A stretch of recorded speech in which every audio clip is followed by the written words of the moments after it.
Você está feliz com Jesus aqui nessa tarde? Amém? Que bênção, muito bom a gente estar junto todo domingo. Reservar esse tempo, esse momento para nós adorarmos a Deus. E agora também um tempo para a gente olhar para a palavra. E esse trecho que a gente vai ver de Marcos fala da simplicidade e da grandeza. A gente hoje vai estudar Marcos, capítulo 1, do versículo 6 ao versículo 8. E esses versículos fazem parte do início do ministério de Jesus, aqui no Evangelho de Marcos.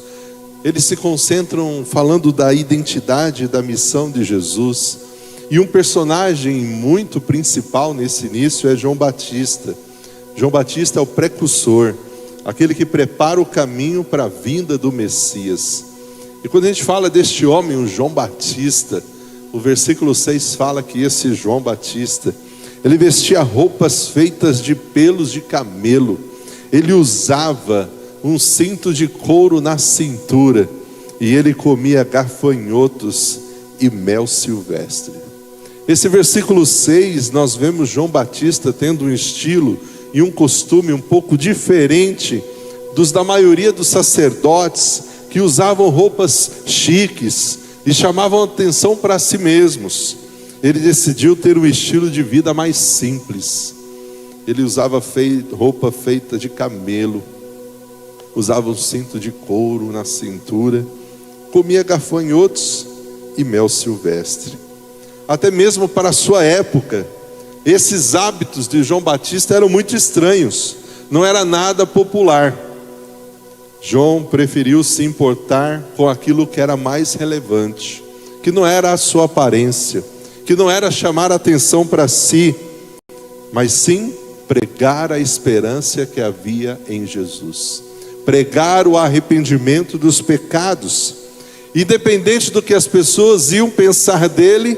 Era dessa forma que ele estava vivendo, de forma simples, ensinando a simplicidade. Por isso que a aparência de João era essa, vestido de pelos de camelo, se alimentando de gafanhotos e mel silvestre. Talvez olhando essa descrição, a gente estudando um pouco o Antigo Testamento, a gente vai lembrar que a figura dos profetas no Antigo Testamento, como Elias, por exemplo, que também usava peles, vestes de peles. Lá em 1 Reis fala de Elias usando também vestes feitas de peles. Talvez um pouco de João Batista nos faz lembrar de alguns personagens. Outra coisa interessante de João Batista, além de toda essa descrição do versículo 6, é que ele aparece no lugar mais inusitado possível. João Batista em nada se parecia com os doutores da lei e com os fariseus. Diferente de todos os doutores da lei naquele período, de todos os fariseus que eram os religiosos daquele período, João Batista tinha que dizer algo que era muito importante.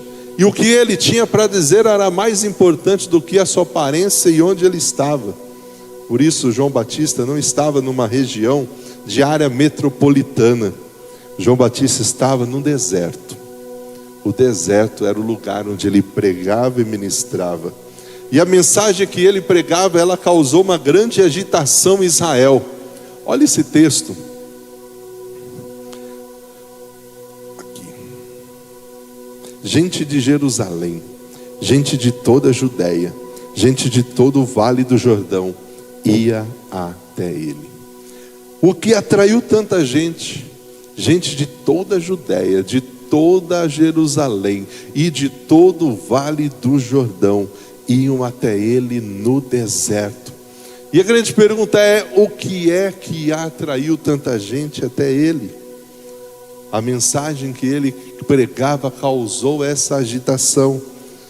Ele não tinha uma boa aparência, ele não estava parado num ponto importante, ele estava percorrendo a terra em redor do Jordão. Será que João Batista promoveu uma grande festa evangelística? Será que ele promoveu ali um grande louvorzão? Ele estava pregando de prosperidade, falando de bênçãos, riquezas, curas, saúde? Nada disso. Quando a gente olha a mensagem de João Batista, era essa a sua mensagem: depois de mim vem aquele que é mais poderoso do que eu, e eu não sou digno de me curvar e desamarrar as correias das sandálias dele. João Batista estava pregando sobre a vinda do Messias. Quando a gente olha o contexto aqui, muitas pessoas estavam vindo até João Batista, vindo até o deserto, procurando ele. Ele estava causando todo esse alvoroço, porque algumas pessoas achavam que ele era o Cristo, que ele, João Batista, era o Cristo, o prometido, o Messias que havia de vir. E João Batista em nenhum momento traz para ele essa glória. Ele mostra que ele estava só preparando o caminho. Depois de mim vem alguém que é mais poderoso do que eu. É ele que vocês precisam crer, é nele que vocês precisam acreditar. Esse que vem após mim, ele é tão importante, e eu sou tão pequeno na presença dele, que eu não sou nem digno de me curvar e desamarrar as correias da sua sandália. João Batista está dizendo que ele não estava preocupado com a sua pessoa, mas com a pessoa de Jesus. E ele declarava àquela multidão que procurava ele: eu os batizo com água. Ele convidava as pessoas a se arrependerem dos seus pecados, e aquelas pessoas eram batizadas. E aí ele declara: mas ele, aquele que vem depois de mim, Jesus, o Messias, ele vai batizar vocês com o Espírito Santo. O Espírito Santo. É por isso que essa mensagem fez com que gente de Jerusalém, de toda a Judéia e de todo o Vale do Jordão fosse até ele. O Evangelho, a mensagem pregada, é muito mais importante do que o pregador. E quando a gente olha a vida de João Batista, a gente vê que ele tinha muito isso. Não era ele, era quem vinha depois dele. Não era a mensagem dele, era a mensagem do arrependimento.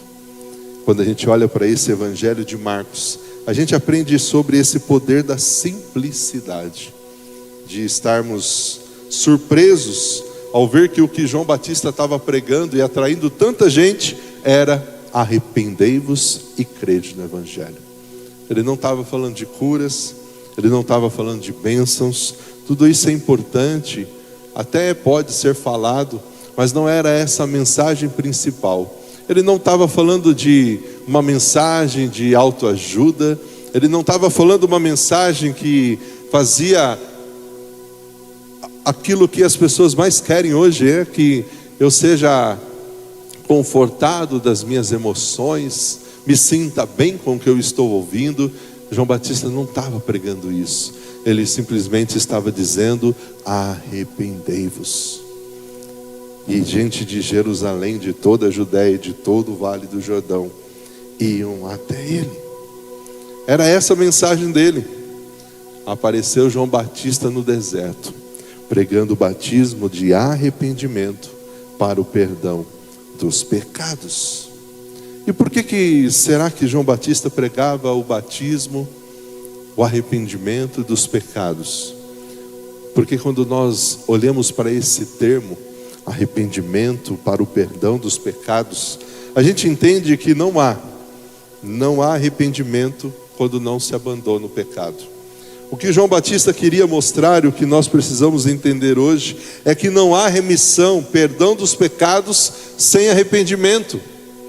É que nós precisamos entender, como aquelas pessoas precisavam para a vinda do Messias, que nós somos pecadores, que há algo em nós que nos afasta de Deus, que há algo em nós que é o pecado. A gente já nasce com essa natureza pecaminosa que nos afasta das coisas de Deus, e que se não for a ação de Deus na nossa vida, a gente não se volta para Deus. Portanto, não há arrependimento quando não há abandono de pecado. Arrependimento não é só uma confissão verbal, é um ato interior, e aparece nos nossos atos externos. Eu entendo que eu preciso de ajuda, eu entendo que eu sou pecador e preciso de perdão, e eu convido Jesus para ser meu Senhor, meu Salvador, para perdoar os meus pecados. E é isso que João Batista estava pregando. Era essa mensagem que estava causando tanta comoção. As pessoas estavam vindo porque estavam vendo aquele homem diferente, esquisito, pregando: arrependam-se dos seus pecados. E Deus estava usando ele como aquele que estava preparando o caminho para a vinda de Jesus. E essa mensagem ainda hoje é importante para mim e para você, porque nós precisamos entender que o pecado continua sendo um grande obstáculo para a nossa proximidade com Deus, e ele continua sendo um grande empecilho do nosso relacionamento com Deus, e que nós precisamos resolver isso. E mesmo nós que já convidamos Jesus para ser Senhor e Salvador das nossas vidas, continuamos todos os dias tendo que fazer esse autoexame, dizendo: Senhor, me perdoe, para que nada venha nos afastar da presença de Deus. João pregava a obra de Jesus. Numa outra passagem, Mateus, comparando com essa de Marcos, nós temos alguns outros detalhes que Marcos não colocou. Marcos, ele era um pouco mais direto, ele não se importava com alguns detalhes. Mas quando a gente observa o mesmo episódio em outros evangelhos, olha o que Mateus fala dessa passagem: eu batizo vocês com água, aqueles que se arrependem vão ser batizados com água. Depois de mim, porém, vai vir alguém que é mais poderoso do que eu, alguém muito superior, cujas sandálias eu não sou digno de carregar. Ele vai batizar vocês com o Espírito Santo, com fogo. Ele já tem na mão a pá, e com ela vai separar a palha do trigo, e vai limpar a área onde os cereais são debulhados. Vai juntar o trigo no celeiro, mas queimará a palha no fogo que nunca se apaga. Quando ele fala do batismo, que seremos batizados com o Espírito Santo, isso aconteceu lá em Atos. E toda pessoa que hoje entende Jesus como Senhor e Salvador da sua vida e convida Ele para fazer parte da sua vida, essa pessoa recebe esse presente, essa propriedade exclusiva de Deus através da ação do Espírito. E hoje na classe dos novos membros, a gente estava falando sobre o fruto do Espírito. Nós recebemos o dom do Espírito quando nós aceitamos a Jesus. Nós recebemos os dons do Espírito que nos capacitam, são habilidades especiais para nos capacitar para o serviço. E nós recebemos o fruto do Espírito, que são as capacidades dadas através de uma vida cheia do Espírito, para que eu possa ser cada vez mais parecido com Jesus.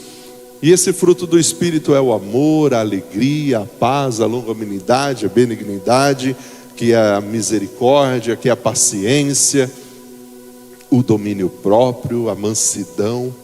E a gente estava estudando isso hoje, né? Olhando para essa promessa: vocês serão batizados com o Espírito Santo, com fogo. Você já tem esse Espírito, você já recebeu esse dom, você já recebeu os dons, você tem recebido o fruto. A questão é, nós temos vivido isso no dia a dia? Nós temos vivido esse amor? Nós temos vivido essa alegria? Nós temos vivido essa paz? Como a gente lida com o domínio próprio? Uma vida cheia do Espírito Santo faz com que a gente consiga viver tudo isso. Mas quão desafiador é, até brinquei com eles na aula, né? Viver com domínio próprio. E não é domínio próprio só nos nossos relacionamentos interpessoais, no nosso momento de como eu trato as pessoas. É domínio próprio diante dos meus apetites, que muitas vezes são descontrolados quando você está diante de uma mesa, né? Ontem aquela mesa dos homens, que mesa linda, aquele monte de carne, né? Aquele monte de coisa gostosa, né? Como é difícil controlar, não é? Na semana a gente foi lá no Palavra da Vida, né? Aquela mesa do café da manhã, minha esposa já olhou: controla, né?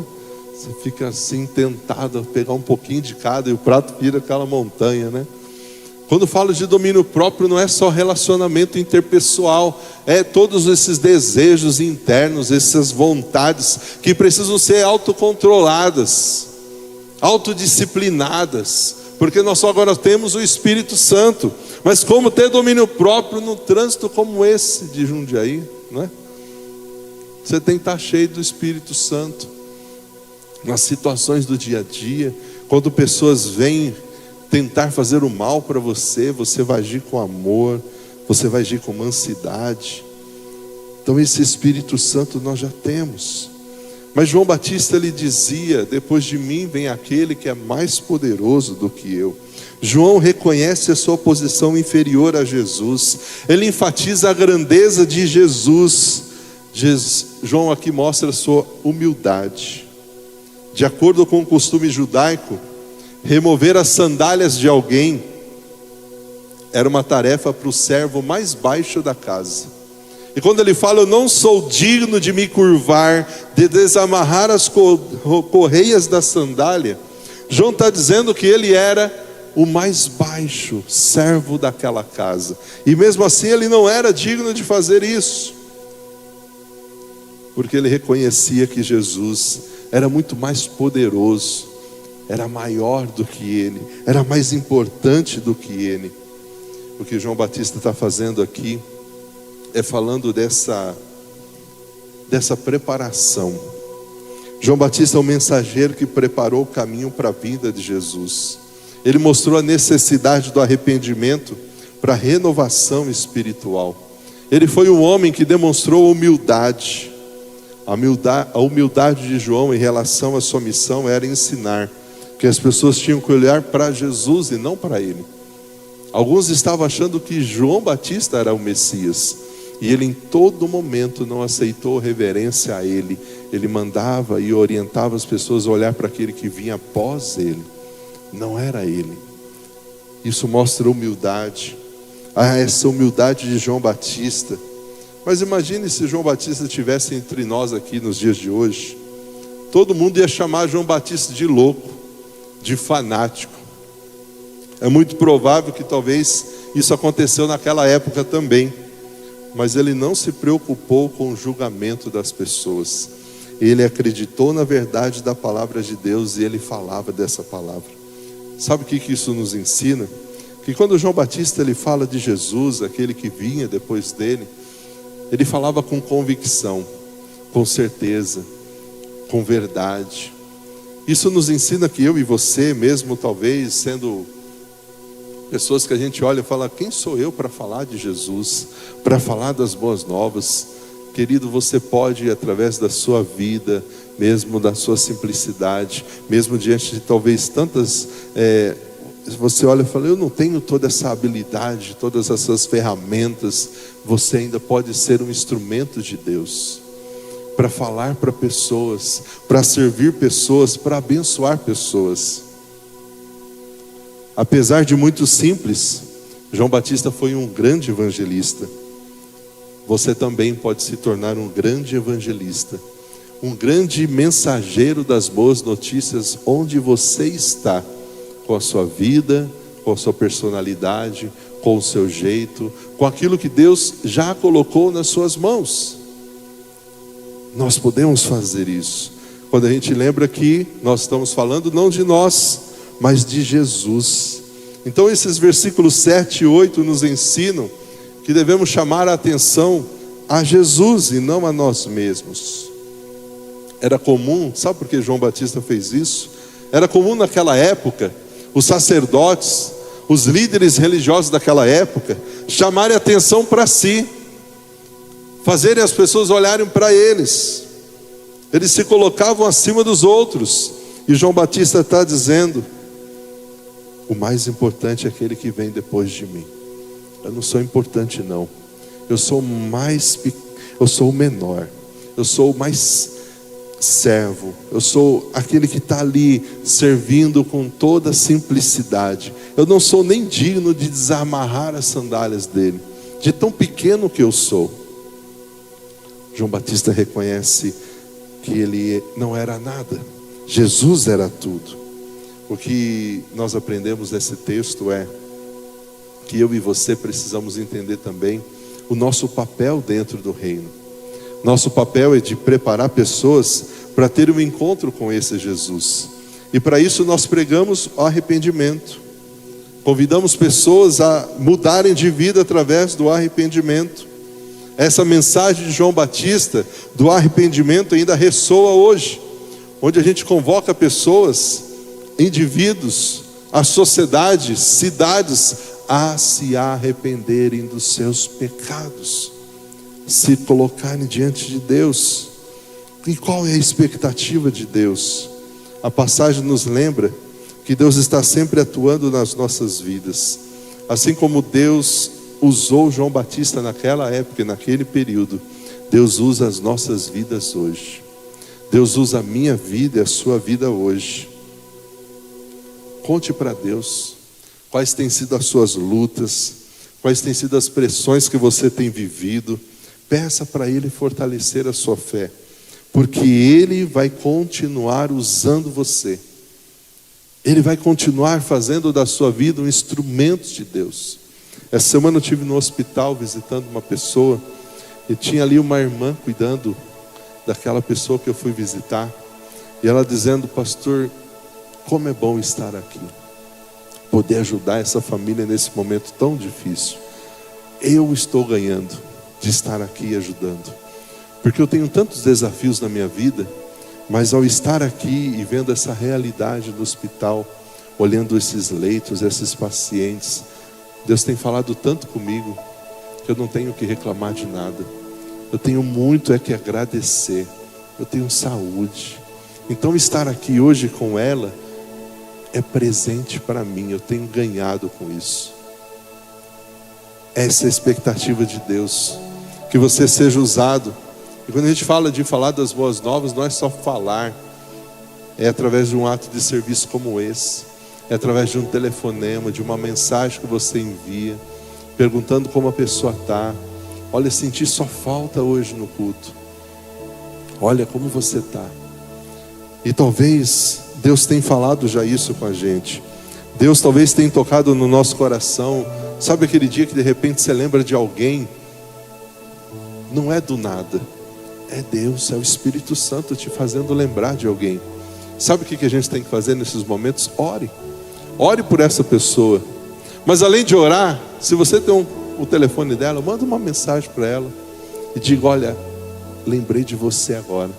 Eu não sei o que você está passando, mas eu orei por você agora. Querido, comece a fazer isso. Eu não sei se você já recebeu uma mensagem assim.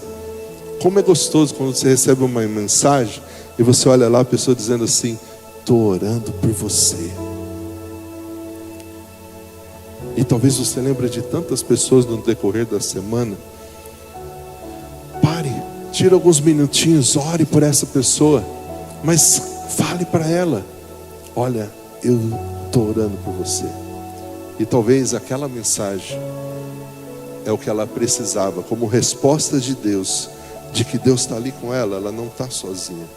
Quando a gente olha para João Batista, a gente vê que a atitude dele foi de convidar outras pessoas para se juntar ao time dos que foram batizados, se arrependeram dos pecados, fazem parte agora daqueles que estão esperando o Messias. João Batista falou sobre serviço, viveu a humildade e reconheceu que tudo o que ele estava fazendo aqui era só parte de um plano maior, que era a vinda de Messias. Tudo o que a gente está fazendo aqui é só parte de um plano maior, do que Deus tem para fazer nas nossas vidas e na vida de outras pessoas.